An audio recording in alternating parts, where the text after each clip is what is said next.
The beauty dividend is controversial, but you can't ignore the research. What the researchers did was they went through a high school yearbook and they looked at high school pictures and they had different people look at them and say, okay, which ones do you think are handsome or which ones do you think are beautiful? And then they went and they found these people, and 8-10 years later, one of the things they found that those people who were selected from a yearbook as being handsome or beautiful were earning anywhere from 8 to 10% more than the same students in that yearbook. You know, I'm often asked, maybe I'm not particularly great looking, and I know that there's this concept of the beauty dividend. But you know, in my studies, what we find is that actually can be fixed, and it can be fixed really easy with a makeover, where change your hairdo, change what you wear, come in dressed differently, appearing differently, and that satisfies this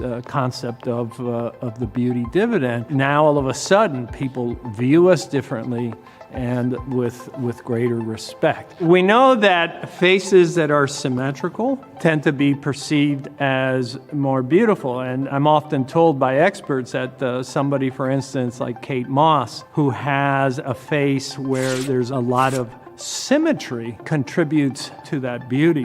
What experimenters have done is they will take a baby that's 4 or 5 months old and they will look at different pictures. And what's interesting is that even at that young age, 5-6 months of age, a baby will spend more time looking at a beautiful face than perhaps one that isn't. There is a beauty dividend in the same way that there's also a height dividend. Malcolm Gladwell tells us in his books that about 3% of the American population, males, are above 6'2", but they account for about 38% of senior executives on Wall Street. It's not that taller people are smarter. What happens is we perceive these people differently. For instance, in presidential debates, the reason why they're spaced at 9 feet apart, usually, it's because anything closer than that,